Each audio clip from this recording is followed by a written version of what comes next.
Marcus pulled his coat tighter around him. The November rain hammered against the diner window. Frantic, relentless, like 1,000 tiny drums.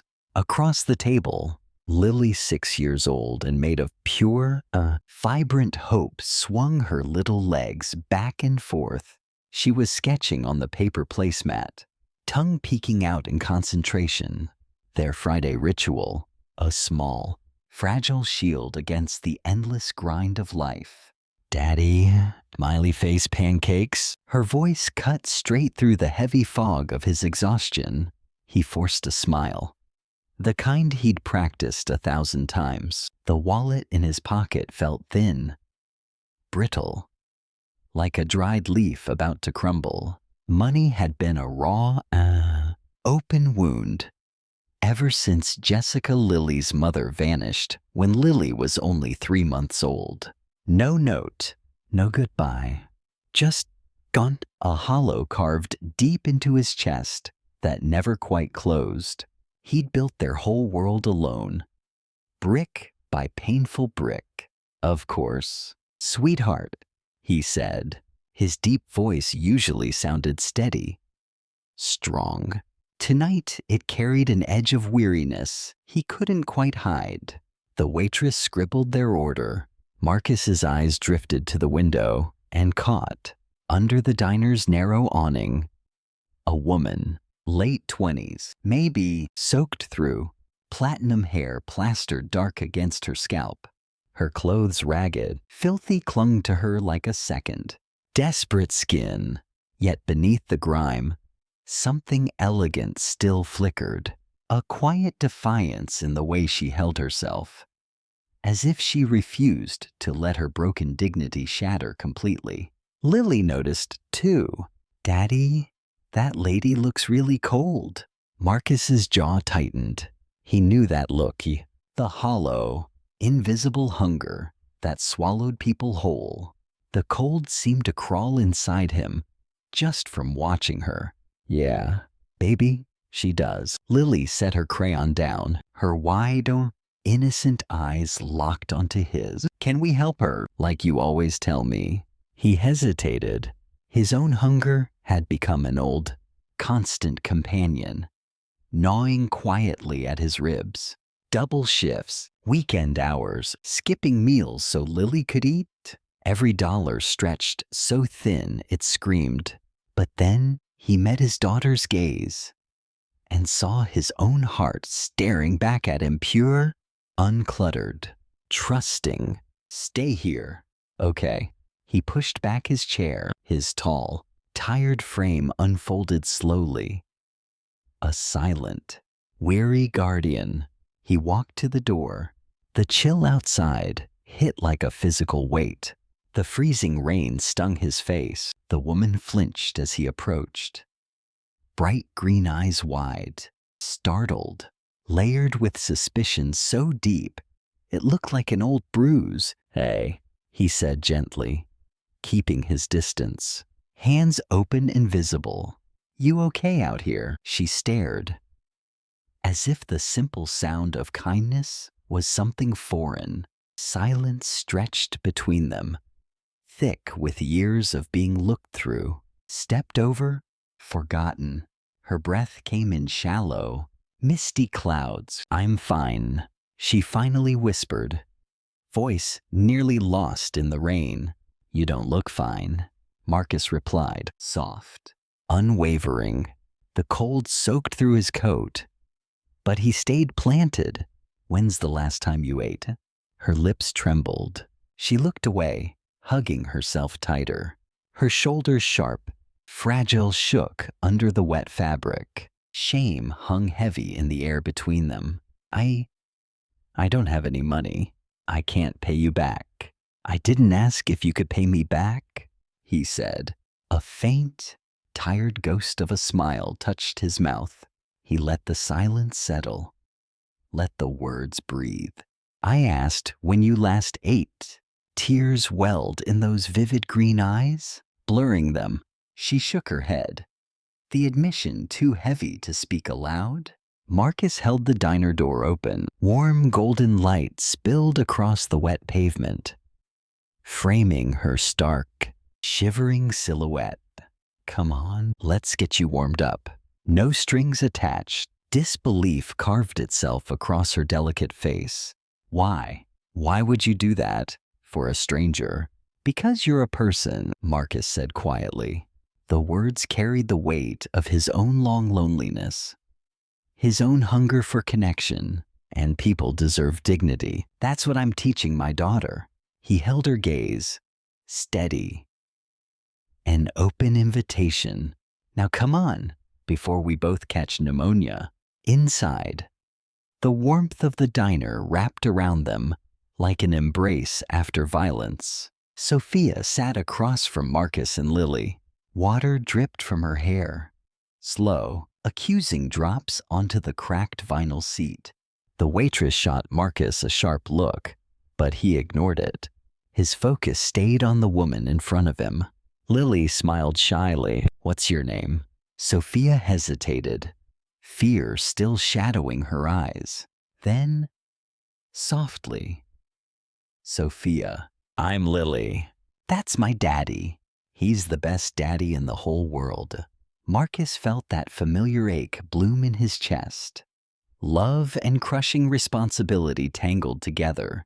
He ordered for Sophia hot tomato soup, grilled cheese, coffee with real cream, a thick slice of apple pie. When the food came, she ate slowly, carefully, each bite held like something sacred, fragile, irreplaceable. Steam rose from the soup, warming her face. Marcus watched, quiet empathy settling deep inside him. Oh, thank you, Sophia whispered, voice rough, cracked with feeling. You have no idea what this means. Marcus gave a small shrug, broad shoulders shifting. Everyone needs help sometimes. He met her eyes, letting a flicker of his own vulnerability show. I've been there, different circumstances, but I know what it's like to feel alone. Sophia really looked at him then. Her gaze traced his strong jaw, the tired kindness in his blue eyes, the gentle way he watched his daughter. Something wordless passed between them. Two people who recognized the same quiet ache. You're raising her alone, she asked. Softer now? Marcus nodded. Yeah. Her mom left when she was a baby. Just us ever since. She's lucky to have you, Sophia said. Tears spilled suddenly, tracing clean paths through the grime on her cheeks. She didn't wipe them away, just let them fall. You're a good man. The world needs more fathers like you. The unexpected words hit him like a jolt, uncomfortable warmth spreading through his chest. I'm just doing what any parent should. Not everyone does, she said quietly. He's distant, haunted. Trust me, not everyone does. When they finished, Marcus paid the bill, left a tip he couldn't really afford, but couldn't not leave. Sophia reached across the table. Her cold fingers brushed his, then closed gently around his hand. The touch was brief, electric. A flash of warmth bloomed deep in his palm. I'll never forget this kindness, she said, her eyes locked on his. Fierce, pleading, promising. He felt the sudden pull to hold on, to offer more comfort. But he stayed still. The line remained uncrossed. Just take care of yourself. Okay, he said, voice rougher than he meant. There's a good shelter on 5th Street if you need a place. Thank you, she whispered again, grip softening, then letting go. Outside, rain still falling. Lily's tiny hand slipped into his. I'm proud of you. Daddy, she said. His throat closed, emotion surged. Sudden, overwhelming. He knelt right there in the rain, uncaring of the cold, and looked into her eyes. I'm proud of you too, sweetheart. You have the biggest, most beautiful heart. Don't ever lose that. He pulled her into a fierce hug, holding her like she was his only anchor. The goodbye to Sophia had been quiet, simple, but it lingered. A soft ache, like glimpsing something sacred. Then watching it fade into the cold, disappearing light. 3 weeks passed, a blur of exhaustion, warehouse shifts, rideshare hours, coffee, love for Lily, and not much else. Rent overdue, final notice on the electric bill. He was running on fumes. Then, one Saturday morning, a sharp knock. 2 people in crisp, expensive suits stood outside his small apartment. A man and a woman, leather briefcases shining, completely out of place. Marcus Richardson, the woman asked. Cool, professional. Yeah, that's me. Caution tightened his voice. Protective instinct flared. May we come in? See, this concerns someone you met recently. It's important. He hesitated, then stepped aside. They entered the worn living room. Lily peeked from her bedroom door. Curious, a little afraid. Mr. Richardson, the woman began, settling on his faded couch. Do you remember a woman named Sophia Westbrook? Marcus blinked. The name pierced through ear.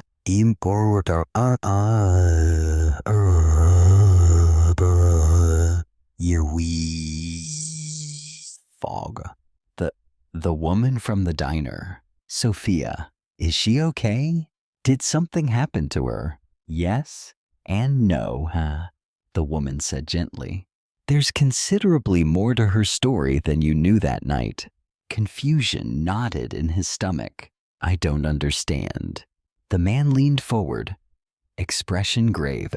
Sophia Westbrook was one of the wealthiest women on the East Coast.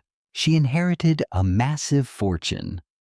Technology, real estate, over $50 million. Marcus stared, words failing him. What? That's impossible. She was homeless. She was starving. She was testing humanity, the woman said. Voice soft, sorrowful. 5 years ago, Sophia lost someone she loved more than anything. Her younger sister, Maya. Maya struggled with severe mental illness, ended up on the streets. She died alone in Philadelphia. No one helped her. Dozens of people walked past her every day, ignored her, treated her like she didn't exist. Marcus felt ice slide through his veins. His own loneliness echoed Maya's. Oh God. After Maya's death, the man continued, Sophia became obsessed with one question. Are there still genuinely good people left in this world? People who help with nothing expected in return. The woman opened a thick folder.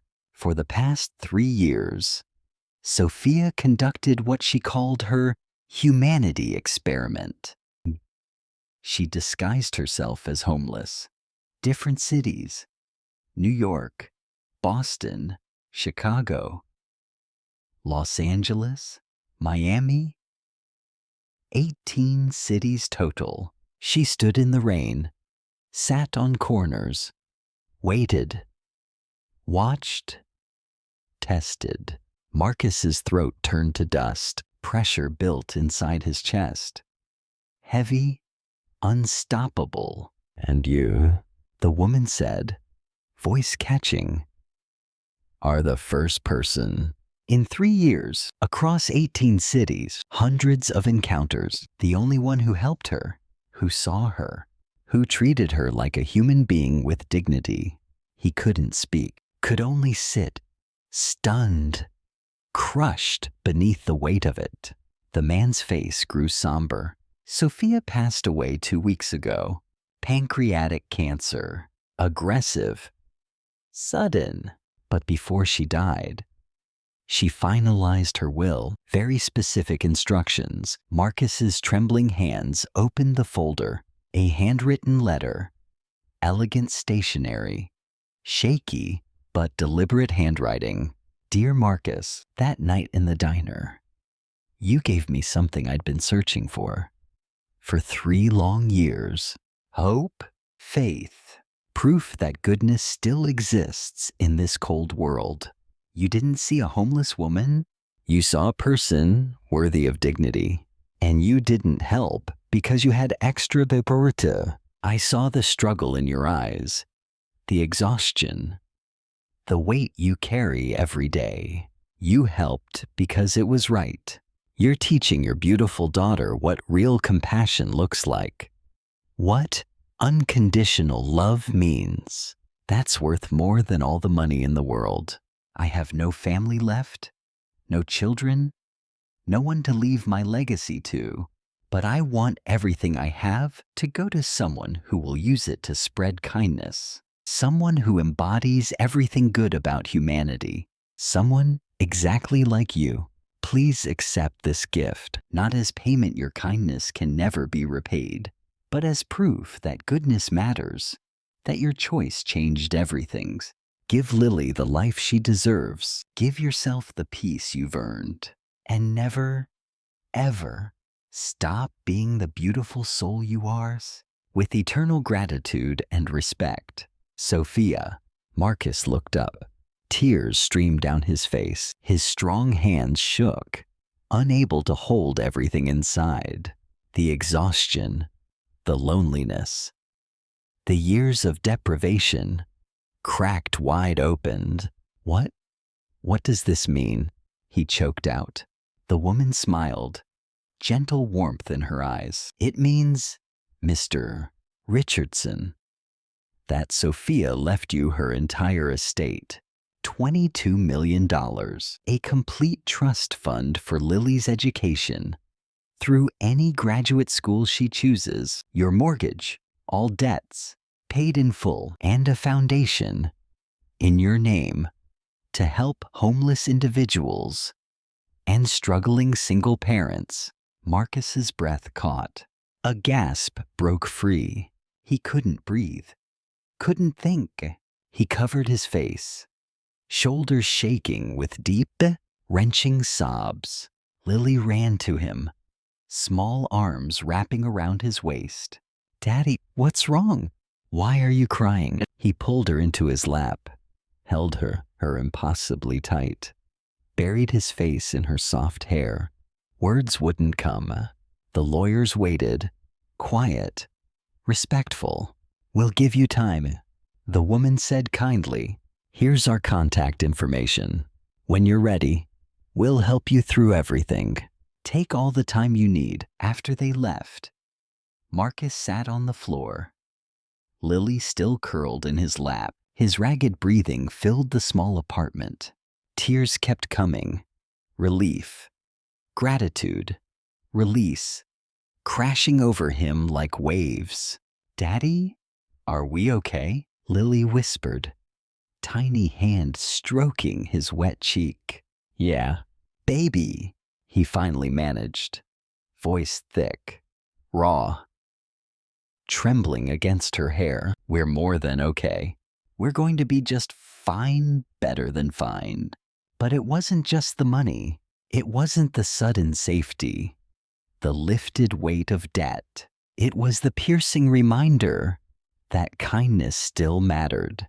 That one quiet act of seeing someone, really seeing them, treating them with basic human dignity, could change everything. He'd bought a hungry stranger a meal, and in return, she'd given him proof that goodness isn't weakness, that compassion isn't foolish, that raising his daughter to truly see people was the most important thing he would ever do.